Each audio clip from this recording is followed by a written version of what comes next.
This eyesore is done. I'm handling it myself. That's what the HOA president said the night she sent her maintenance man to open a hidden diversion valve on the golf course drainage line.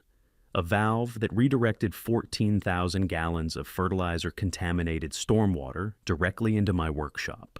I came home to 8 inches of brown water covering the concrete floor, my tools submerged, my late wife's leather saddlebag soaked through, a 1972 Harley shovelhead sitting in chemical runoff up to the engine case. She called it natural runoff, but I'm the hydraulic engineer who designed the drainage system for this entire development 18 years ago. I know where every pipe runs, and water doesn't flow uphill, not unless someone installs a $23,000 valve to make it. She thought she was flooding out a quiet widower. She didn't know she was flooding out the man who holds the original blueprints, the drainage easement, and enough evidence to end her career. Tell me, what would you have done? 4 years ago, I buried my wife Elena in a cemetery overlooking the Charleston Harbor. Pancreatic cancer, 8 months from diagnosis to the end. She was 47. We'd talked about retiring to the low country for years. Not some beach rental, a real place. Somewhere with live oaks and salt marshes and room to breathe. Elena loved the idea of Palmetto Ridge because I'd helped build it. 18 years before she got sick, I was the lead hydraulic engineer on the original development team. I designed every retention basin, every culvert, every stormwater pipe that keeps 214 homes and an 18-hole golf course from flooding when the Carolina rains come. After she died, I bought a house on Heron Lane, lot 42, backing up to the 14th fairway with a view of the marsh beyond the 16th green. Palmetto Ridge was the kind of place that looked perfect on the brochure. Manicured fairways, Spanish moss draping the entrance oaks, a guard gate staffed 24 hours, 214 homes arranged around a championship golf course like petals on a flower.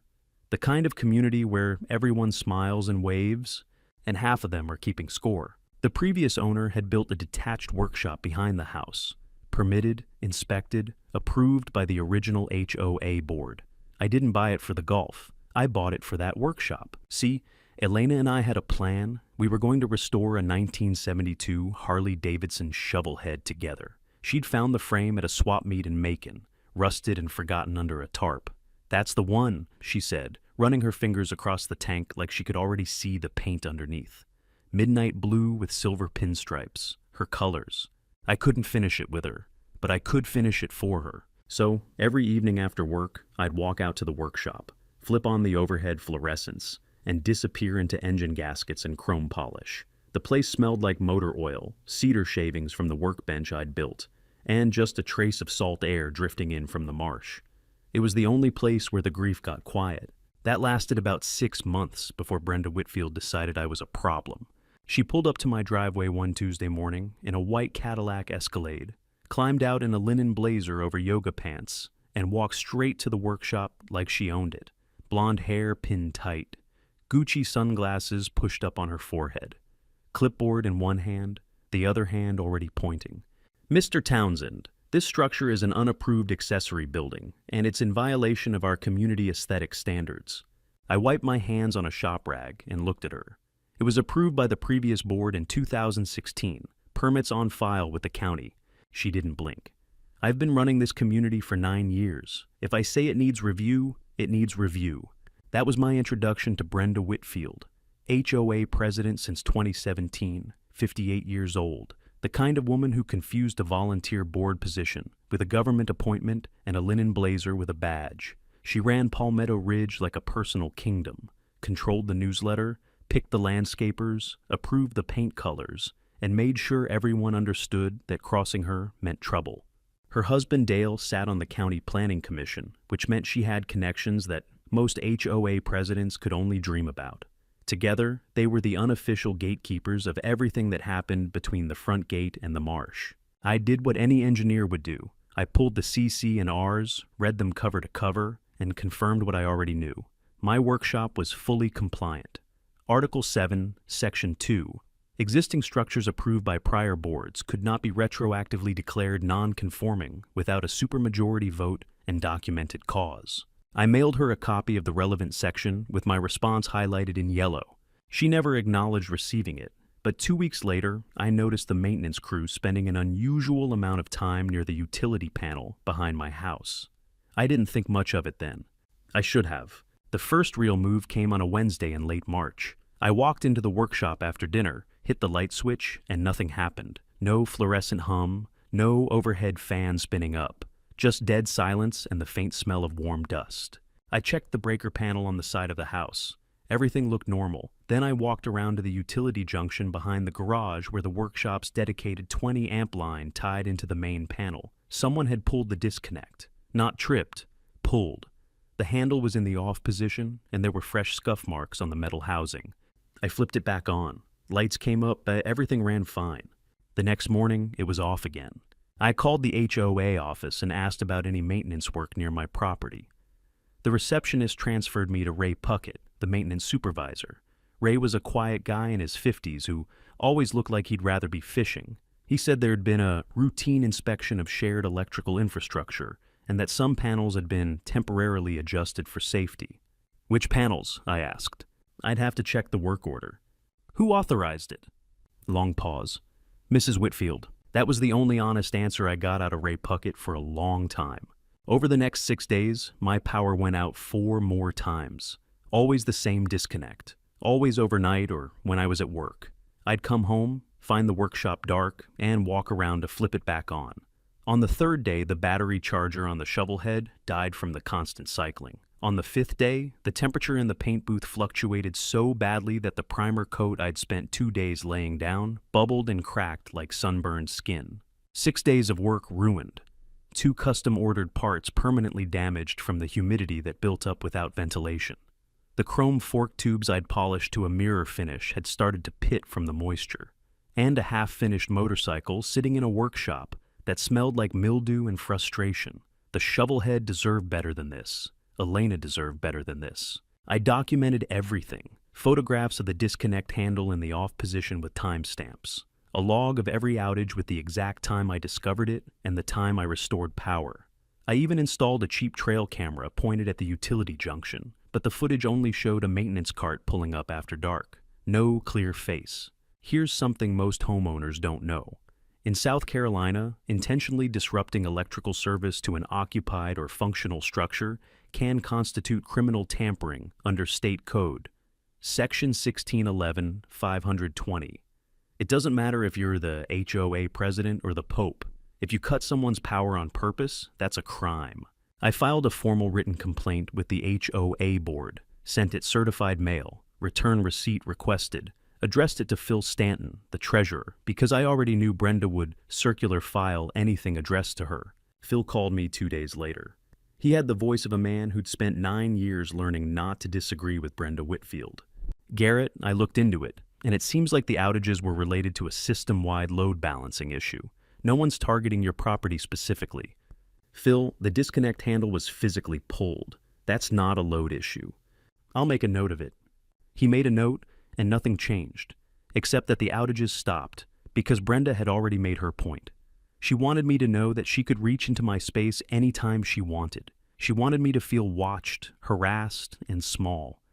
What she didn't understand is that I've spent 30 years reading infrastructure contracts and maintenance logs. I know what a routine inspection looks like, and I know what sabotage looks like. The difference is usually one honest work order. The Saturday after the power came back for good, I was out in the workshop sanding down the ruined primer coat when I heard a knock on the open bay door. It was Sheila Brennan from 2 streets over. She was holding a plate of cookies and looking over her shoulder like she was being followed. "Can I talk to you for a minute?" she said. She told me she'd lived in Palmetto Ridge for 11 years. She told me Brenda had driven out at least 2 families before me, one with noise complaints about their children's swing set, another with a fabricated drainage lien that took 18 months to clear. She told me every person who ever pushed back against Brenda ended up miserable, outspent, or gone. "I just want you to be careful," she said. She doesn't stop. I thanked her for the cookies. I didn't tell her that I had no intention of being the 3rd family Brenda Whitfield ran out of Palmetto Ridge.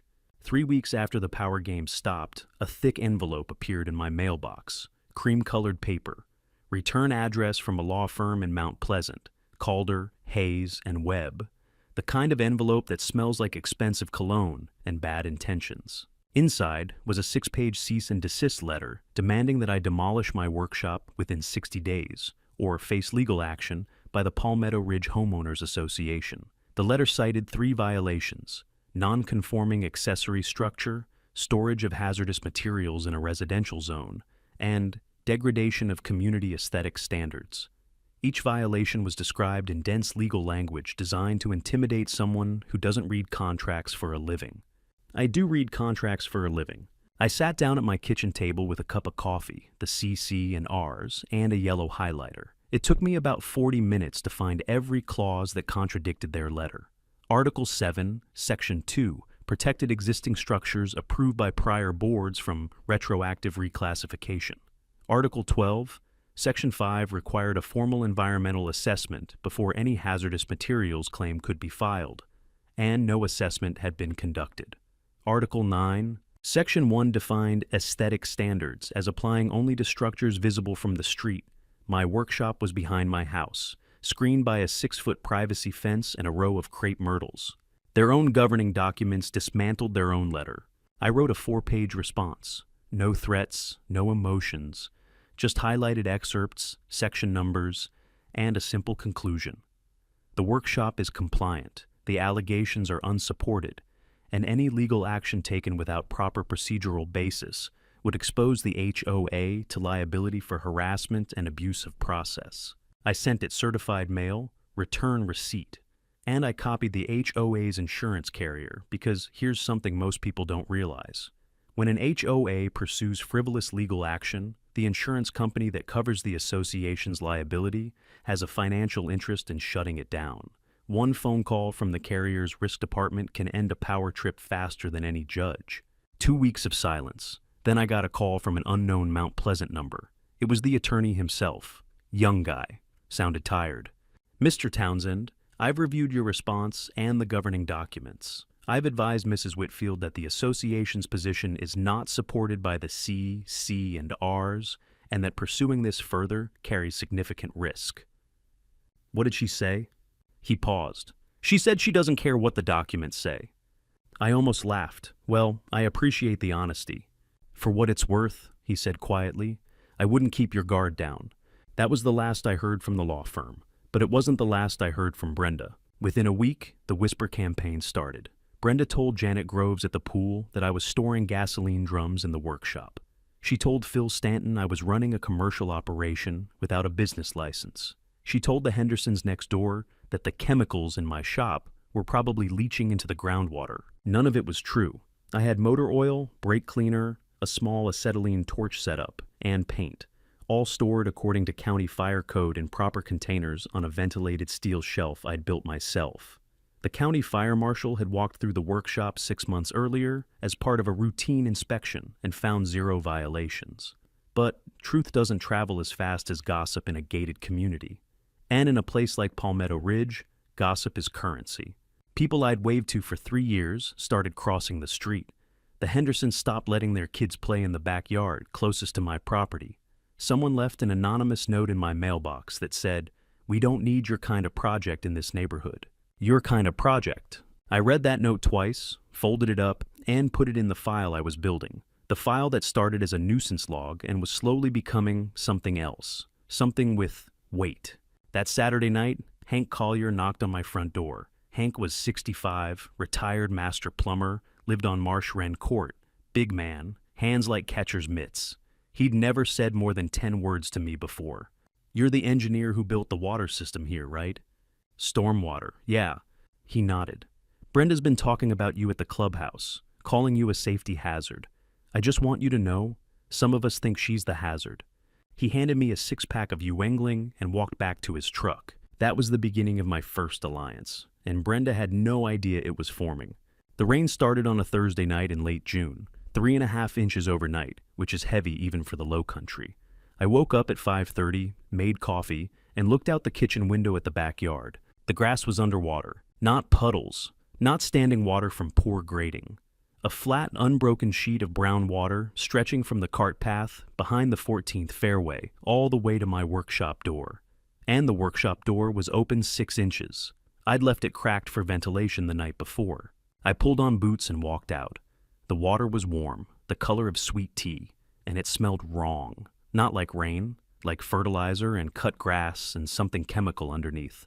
The kind of smell that comes off a golf course after a heavy application of nitrogen.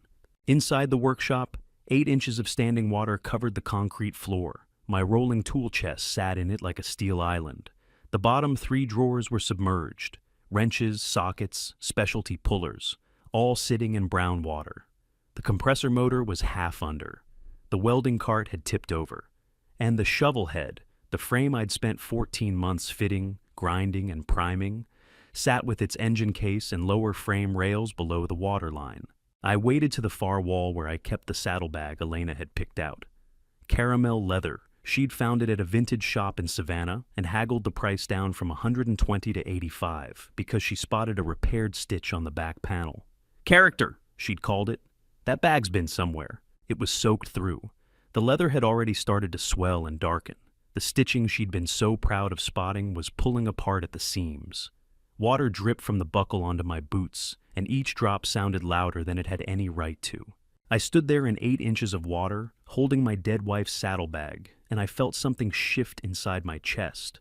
Not rage exactly, something colder and more patient than rage, the kind of feeling that doesn't burn out, the kind that builds foundations. That's when I heard the Escalade. Brenda pulled up to the edge of my driveway, climbed out in rain boots and a navy windbreaker, and walked to the backyard fence with her phone in one hand. She looked at the water. She looked at the workshop. She looked at me standing in it. Oh, Garrett, what a mess. She tilted her head. You know, with all this flooding, maybe it's a sign that the workshop just isn't suited for this lot. Natural runoff can be so unpredictable. Natural runoff. She said it the way someone says thoughts and prayers when they don't actually care. I didn't respond right away. I was looking past her at the water, specifically at the direction it was flowing. Here's what you need to understand. I designed this drainage system. Every residential lot in Palmetto Ridge is graded to shed water away from structures and toward collection swales that feed into the main stormwater trunk line. That trunk line runs east, under the cart path, through a series of retention basins on the golf course and out to the tidal marsh. Water flows away from the houses, always. That's the entire point of the engineering. But the water in my yard wasn't coming from my yard. It was coming from the golf course, flowing west, across the cart path, up a grade change that I specifically designed to prevent exactly this. Water was running uphill through my fence and into my workshop. That doesn't happen without help. I looked at Brenda. She was still smiling, phone raised like she was documenting the damage for the HOA file, or maybe for her own satisfaction. You're right, I said. Natural runoff can be unpredictable. She nodded, already turning back toward her Escalade. But engineered drainage isn't, I added, and I would know. She stopped for half a second, just half a second, then she kept walking. The Escalade door closed. The engine turned over. She drove away. I went back inside and pulled up the drainage plans I'd kept in a fireproof cabinet since the day I moved in. I spread them out on the kitchen table, the same table where I'd dissected her lawyer's letter, and traced the main trunk line from the marsh outfall back through the retention basins, under the cart path, and along the edge of the 14th fairway. Everything in those plans said the water should have flowed east, away from me, out to the marsh. Something between the fairway and my property was redirecting the flow, and whatever it wasn't in my plans. The next Monday, I drove to the Colleton County Records Office. It's a flat brick building off Highway 17, with fluorescent lighting and the faint smell of old paper and copier toner. I'd been there dozens of times over the years for work. The clerks knew me by name. I requested the original stormwater management plan for Palmetto Ridge, DHEC permit number SC-00478832. My name was on the title block. My professional engineer stamp was on every sheet. 18 years ago, I'd signed off on a system designed to handle a 100-year storm event with zero residential flooding. I spread the plans across the counter and traced the main trunk line. The 16-inch reinforced concrete pipe ran from the retention basin behind the 14th green, east under the cart path, through 2 additional retention cells, and out to the tidal marsh discharge point. Every junction was marked, every valve was noted, every flow direction was calculated and documented. Then I drove back to Palmetto Ridge and walked the actual route. It took me 20 minutes to find it.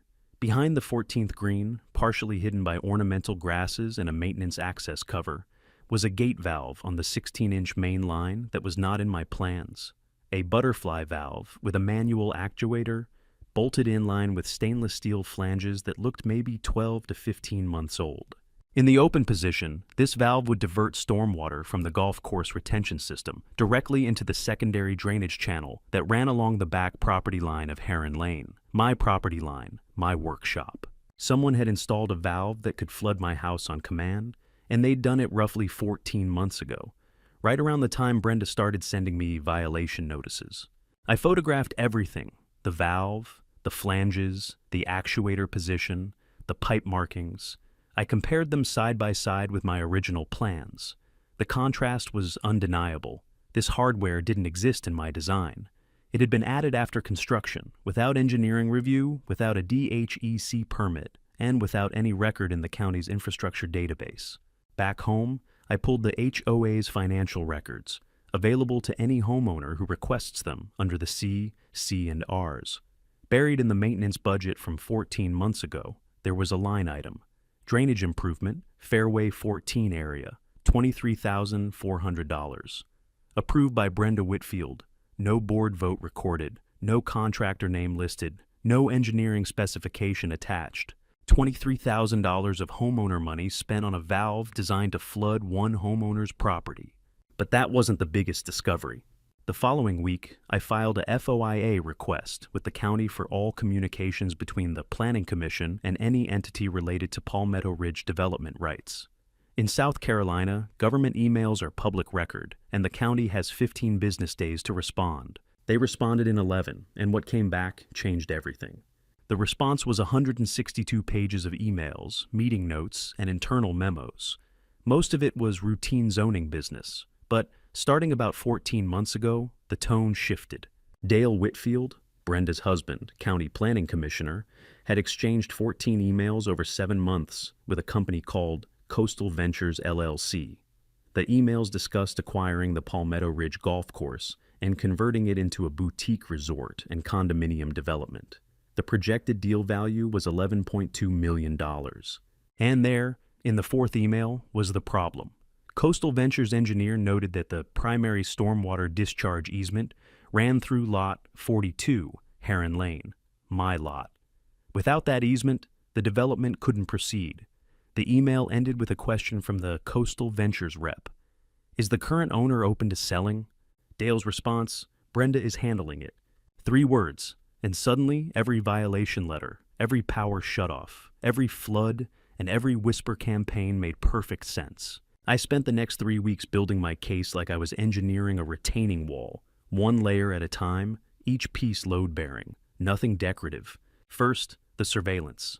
I installed 6 water-level sensors around my property, 2 behind the workshop, 2 along the fence line facing the cart path, 1 at the drainage swale, and 1 at the property's lowest point near the marsh. Each sensor logged water depth every 5 minutes and transmitted to a weatherproof data logger bolted under my back deck. I mounted 2 trail cameras on the fence posts overlooking the diversion valve behind the 14th green. Motion activated. Infrared for night recording. I positioned them so they captured the valve, the access cover, and about 15 feet of the maintenance cart path on either side. If anyone touched that valve again, I'd have the footage, the timestamp, and the resulting water data to match. Second, the paper trail. I drove back to the county records office and requested everything: the original stormwater permit application, the DHEC approval letter, the as-built drawings, the maintenance and inspection log that the HOA was required to keep as a condition of the permit. I also filed a second FOIA request, this time targeting all financial disclosures filed by Dale Whitfield as a planning commissioner for the past 3 years. Every document was a brick in the wall I was building. Here's something worth knowing if you ever deal with a county official who has a conflict of interest. In South Carolina, Planning Commission members are required to file annual statements of economic interest with the State Ethics Commission. If they have a financial relationship with any entity that comes before the commission, they're required to recuse themselves. Failure to disclose is a misdemeanor. Failure to recuse can void any approval they voted on. Dale Whitfield had voted to approve 3 zoning variances for properties adjacent to Palmetto Ridge in the past 2 years. Coastal Ventures LLC was the applicant on 2 of them. Dale never recused himself. He never disclosed any relationship with the company, and his wife was negotiating a 6-figure kickback from the same company. Third, the allies. I sat down with Hank Collier on his back porch one evening. We drank Yuengling and I showed him the valve photos. Hank had been a master plumber for 35 years. He looked at the flanges and shook his head. "That's not maintenance work," he said. "That's a retrofit. Somebody paid real money to put that in, and they did it without pulling a plumbing or mechanical permit. I guarantee it." Hank offered to help me trace the secondary drainage line from the valve to my property. We did it the following Saturday at 6 in the morning, before the golf course maintenance crew arrived. He brought a pipe locator he'd kept from his working days. We mapped the entire diverted flow path in 3 hours. Sheila Brennan was my second ally. She'd kept records of every interaction she'd had with Brenda over 11 years. Violation letters, threatening emails, board meeting minutes where Brenda had shouted down homeowners who questioned her spending. Sheila had a file cabinet full of documentation that made mine look thin. My third move was the press. I contacted Nolan Cross, an investigative reporter at the Charleston Post and Courier who'd covered HOA abuse stories before. I didn't give him everything, not yet. I told him I had a story involving unauthorized infrastructure modification, potential embezzlement of HOA funds, and a conflict of interest involving a county official. I told him I'd have proof within a month. "How solid?" he asked. "Engineering drawings with my PE stamp, surveillance footage, DHEC violations, and FOIA documents." He was quiet for about 5 seconds. "Keep my number." The final piece was the most important. I did not fix the diversion valve. I left it exactly where it was, in exactly the position I found it. If Brenda was going to use it again, I wanted her to. I wanted the cameras rolling. I wanted the sensors recording. I wanted every drop of illegally diverted water measured, time-stamped, and documented. I did move everything valuable out of the workshop. The shovelhead went to a climate-controlled storage unit in Walterboro. The specialty tools went into sealed containers in my garage attic. I left the big items, the tool chest, the compressor, the welding cart, right where they were. From the outside, the workshop looked exactly the same as it always had. A baited trap looks the same as the real thing. That's the whole point. And I'd spent 30 years designing systems that worked exactly as intended. Brenda wasn't done. She was just escalating to a weapon she thought I couldn't fight, the HOA itself. In mid-August, she called an emergency meeting of the Palmetto Ridge Homeowners Association. The posted agenda had one item: vote to declare Lot 42 Workshop a community nuisance and authorize removal within 30 days. She needed a 2/3 supermajority to force demolition. That meant 143 votes out of 214 eligible homeowners. The notice went out on a Thursday. The meeting was scheduled for the following Tuesday. 12 days notice. I read it twice and smiled. Because the CC and RS required 21 days notice for any vote involving structural compliance enforcement. She was 9 days short, and I knew she was counting on nobody noticing. I also noticed the stack of pre-printed proxy ballot forms that Sheila Brennan photographed at the clubhouse reception desk. Brenda had left them out with a note that said, "For homeowners who can't attend, please sign and return to the HOA office before Tuesday." The forms were pre-filled. The vote checkbox was already marked yes. All the homeowner had to do was sign. That's not a proxy ballot. That's a loyalty pledge. I went to the meeting. The community center on Osprey Drive smelled like stale coffee and carpet cleaner. Fluorescent tubes buzzed overhead. Brenda stood at the front behind a folding table with a microphone, her reading glasses perched on her nose, wearing a coral blazer like she was chairing a congressional hearing. Phil Stanton sat to her left, looking like he wanted to be anywhere else. Ray Puckett stood against the back wall with his arms crossed. About 130 people showed up in person. The rest were represented by proxy. Brenda opened with a 10-minute speech about community standards and protecting property values and the kind of neighborhood we all chose to live in. She never mentioned me by name. She just kept saying the structure on Heron Lane and certain residents who refused to cooperate with the board. When she opened the floor for comments, 3 of her allies stood up and repeated her talking points like they'd rehearsed them. One woman said the workshop attracted rodents. Another said it was an eyesore that made her uncomfortable walking her dog. A man I'd never spoken to said he'd heard there were hazardous chemicals stored in an unapproved building. All hearsay, all sourced from Brenda's whisper campaign. I stood up. The room got quiet. "I'd just like to ask one question," I said. "How many proxy ballots were submitted, and how many of those homeowners received the required 21-day notice as outlined in Article 10, Section 4 of the CC and RS?" Brenda stared at me over her reading glasses. "The notice period was adequate, Mr. Townsend. 12 days. The CC and RS require 21 for structural compliance votes. That's a procedural deficiency that would invalidate the entire result. We'll note your objection." She turned to Phil. "Call the vote." They voted, 89 to 41 in favor of declaring the workshop a nuisance. With 47 proxy ballots that I knew hadn't met the notice requirement, and at least a dozen that Sheila had confirmed came from homeowners who were out of town and hadn't been contacted. I didn't protest. I didn't raise my voice. I picked up my jacket from the back of my chair and walked out through the side door. The humid night air hit me like a warm towel. Behind me, I heard Brenda laughing. I heard her tell Phil, he'll be gone by September. The next morning, I filed a formal governance challenge with the South Carolina Secretary of State's office, Division of HOA Oversight. I included the meeting notice with the 12-day timeline, the pre-filled proxy forms, Sheila's photographs, and a copy of the CC&R provisions that had been violated. In South Carolina, an HOA vote conducted without proper notice isn't just voidable. It's void. It never happened. And the officers who conducted it can be held personally liable for any actions taken on its authority. Brenda thought she'd won a vote. What she'd actually done was hand me another piece of evidence, another layer in the wall I was building around her. And the best part, she still thought I was losing. Tropical storm. Delia formed off the Georgia coast in the first week of September.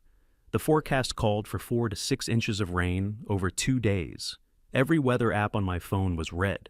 I knew what was coming. Not the storm. I'd survived plenty of those. I knew what Brenda would do with it.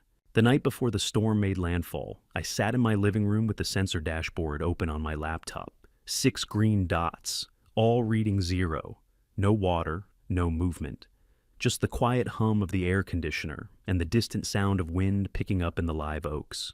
At 11:47 p.m., the trail camera on the south fence post triggered. I watched the footage in real time on my phone. A golf course maintenance cart rolled up the path behind the 14th green. The headlights cut through the dark. One figure stepped out. Ray Puckett.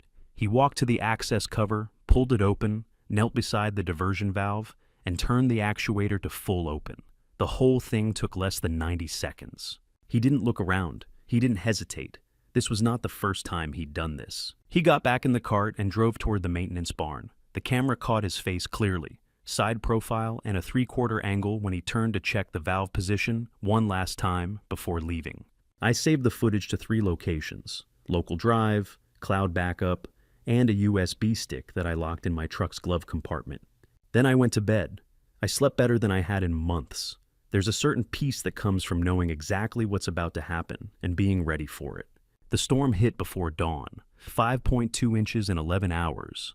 The heaviest band passed over Palmetto Ridge between 4 and 7 in the morning. Rain hammered the roof so hard it sounded like someone was pouring gravel from a dump truck. By 8 a.m., my sensors told the whole story. Water depth behind the workshop, 14 inches. Flow direction, west from the golf course toward my property. Flow rate, approximately 800 gallons per minute through the diverted channel. The retention basin behind the 14th green, which should have been absorbing the runoff, was bypassing straight into my yard. I put on boots and walked out. The workshop was drowning. 14 inches of brown water, thick with golf course fertilizer. The smell was overwhelming. Nitrogen, phosphorus, and something sharp and chemical that burned the back of my throat. I took water samples in 3 labeled glass jars. Date, time, location, written in permanent marker on the lids. Here's something most people don't know about stormwater regulations. Under the Clean Water Act and South Carolina's Pollution Control Act, diverting untreated stormwater containing fertilizer chemicals from a golf course into a residential area is an environmental violation. DHEC can impose civil penalties of up to $25,000 per day for each day the violation continues. That's not a fine, That's a financial death sentence. The water was still rising when Brenda drove by at 9:15. I was standing in my front yard, boots muddy, coffee in hand. She slowed the Escalade, looked at the water pouring around the side of my house, and I saw her smile, a small, satisfied smile. The kind of smile that says everything is going exactly according to plan. She waved, I waved back. What she didn't know was that the workshop was empty. Every piece of the shovel head was safe in Walterboro. Every irreplaceable tool was sealed in my garage attic.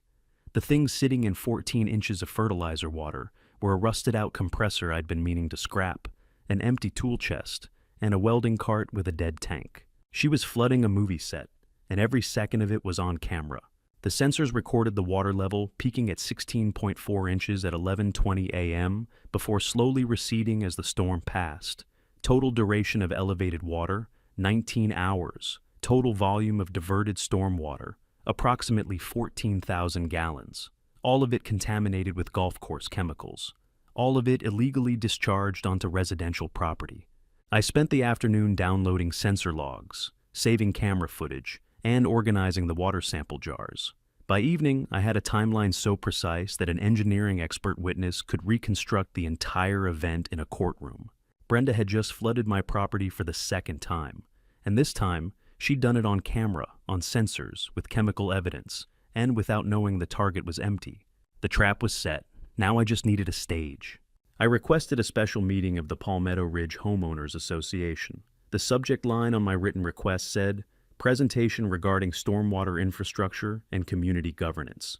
Brenda approved it within 24 hours. Of course she did.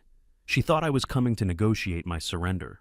The meeting was set for a Thursday evening at 7 o'clock in the Palmetto Ridge Community Center. I reserved the large meeting room, the one with the projector screen, the PA system, and seating for 200. I told Phil Stanton I expected a big turnout. I wasn't wrong. 183 residents packed the room by 6:45. Word had spread. People brought lawn chairs from home. Sheila Brennan and Hank Collier sat in the second row. Nolan Cross from the Post and Courier stood in the back with a cameraman, press badge visible. Deputy Kyle Everett from the Colleton County Sheriff's Office leaned against the back wall near the emergency exit, arms folded. Brenda sat at the front table with Phil and 2 other board members. She was wearing a white blazer, pearl earrings, and that same satisfied expression she'd had the morning after the second flood. She had a stack of papers in front of her, probably the nuisance declaration and a removal timeline. She thought this was her night. I stood up, walked to the front, and connected my laptop to the projector. My hands were steady. My voice was clear. I'd given 100 engineering presentations in my career. This one was going to be the most satisfying. "Thank you for being here," I said. "I'll keep this short. I have a presentation about the drainage infrastructure in Palmetto Ridge. I think everyone should see it." The first slide was my original engineering plan, my name on the title block, my PE stamp in the corner, 18 years old. I explained what the system was designed to do: collect golf course and residential stormwater, route it through retention basins, and discharge it to the tidal marsh. Simple, proven, permitted. The second slide was a photograph of the diversion valve behind the 14th green. I put it next to my original plan. "This valve does not exist in my design," I said. "It was installed without a DHEC permit, without engineering review, and without board approval." The room went quiet. The third slide was the HOA financial record showing the $23,000 payment for drainage improvement, authorized by Brenda Whitfield alone. The fourth slide was the trail camera footage, 60 seconds of Ray Puckett opening the valve at 11:47 p.m. the night before Tropical Storm Delia, his face clearly visible, the timestamp clearly readable. The fifth slide was the sensor data, a graph showing water levels at my property spiking within hours of the valve being opened, peaking at 16.4 inches, with flow direction confirmed from the golf course toward residential lots. The sixth slide was the DHEC violation notice, already filed, already assigned a case number, unauthorized discharge of contaminated stormwater onto residential property, potential penalties, $25,000 per day. The seventh slide was the one that changed the temperature in the room. 14 emails between Dale Whitfield and Coastal Ventures, LLC, discussing the acquisition of the Palmetto Ridge Golf Course for $11.2 million, a development that could not proceed without the drainage easement that runs through my property, an easement that Brenda was trying to force me to abandon by flooding me out and demolishing my workshop. The 8th slide was Dale's 3-word email, "Brenda is handling it." I let that sit on the screen for 10 seconds. Nobody breathed. The room erupted, 183 people talking at once. Someone yelled, "She's been stealing from us!" A woman in the 3rd row stood up and pointed at Brenda. "You spent our reserves on this?" Brenda stood up. Her face was the color of raw shrimp. She grabbed her purse and turned toward the side door. Deputy Everett was already there. "Mrs. Whitfield, I'm going to need you to stay." I didn't say anything else. I didn't need to. I just turned off the projector and sat down. The deputy read Brenda her rights in front of 183 of her neighbors. Felony property damage, fraud, misuse of HOA funds. The room was dead silent except for the sound of the handcuffs clicking shut. She was escorted out of the community center in the same coral shoes she'd probably picked out that morning, thinking she'd be celebrating. The double doors swung shut behind her, and nobody moved for a full 5 seconds. Nolan Cross got every second on camera. The story ran on the Post and Courier's front page 2 days later. The headline read, "HOA, President Arrested After Engineer Exposes Flooding Scheme." Phil Stanton resigned that night. Dale Whitfield was placed under investigation by the County Ethics Commission the following week. I drove home alone, parked in the driveway, sat in my truck for a long time. The neighborhood was quiet. The oak trees moved in the evening breeze. Somewhere on the golf course, a sprinkler head clicked in slow circles. It was over. Brenda Whitfield pleaded no contest to 2 felony counts and 1 misdemeanor. The judge sentenced her to 18 months of probation, 200 hours of community service, and full restitution for the damage to my property and workshop. $112,000. She was permanently barred from serving on any HOA board in the state of South Carolina. Dale resigned from the Planning Commission 3 days after the Ethics Commission opened its investigation. The commission eventually found that he had failed to disclose his financial relationship with Coastal Ventures LLC on 2 separate occasions and had voted on related matters without recusing himself. He was fined $15,000 and referred to the state attorney general's office for further review. The Coastal Ventures deal collapsed the morning after Nolan's article hit the front page. Their representative, a man named Tom Greer, who'd been quietly attending community events for months, stopped returning calls. The golf course stayed exactly what it was, a community amenity owned by the HOA Trust, not a resort development for out-of-state investors. The first thing the new board did was hold an open election. Real election. Paper ballots. 21-day notice. Independent count. Sheila Brennan was elected president by a margin of 162 to 19. Her first act was to commission an independent audit of every dollar the previous board had spent. The audit found $147,000 in unaccounted expenses over Brenda's 9-year tenure, pool resurfacing contracts awarded to her brother-in-law's company, landscaping invoices for work that was never performed, and the $23,000 drainage improvement that was really a weapon aimed at a widower's workshop.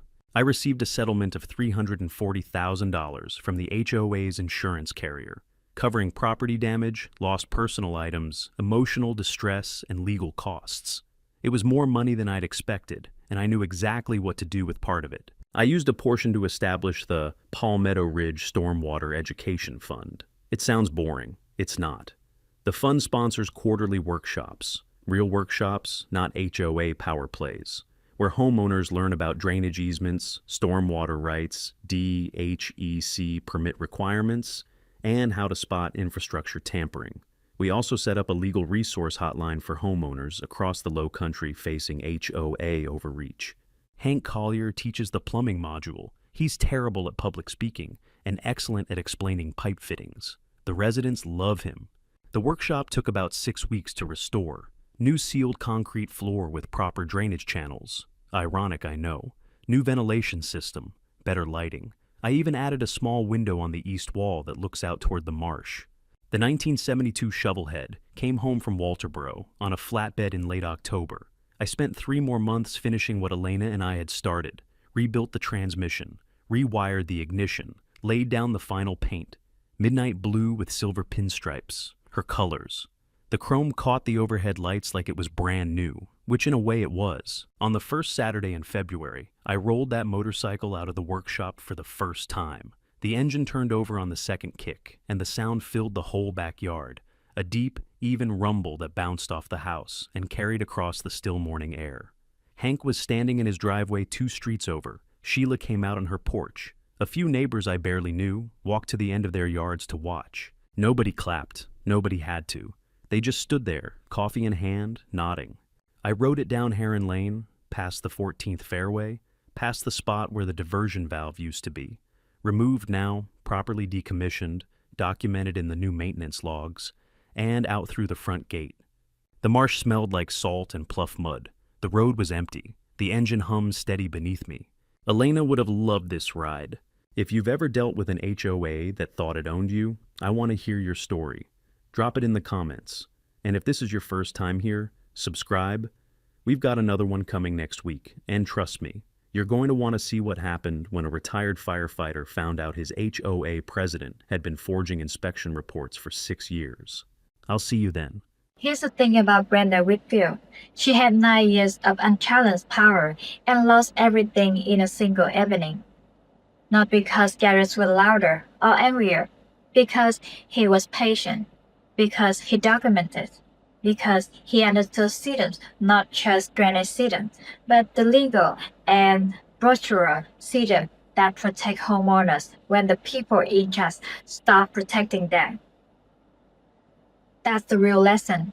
The strongest weapon against petty authority isn't address, it's recourse. Certified mail, timestamp, FOII request, trail cameras. The kind of evidence that doesn't need you to raise your voice because it speaks for itself. Brenda spent 2 years trying to break a man who built infrastructure for a living. She never considered that he might build a case the same way, one layer at a time. Load-bearing, nothing decorative. When that wall was finished, it was the one thing she couldn't tear down. If you ever have an HOA president who's treated your neighborhood like a personal kingdom, drop your story in the comments. I read everyone. And if you're new here, hit subscribe. Next week, we got a story of a retired firefighter who discovered his HOA president had been forging inspection reports for 6 years. You don't want to miss how this one ends. See you next time.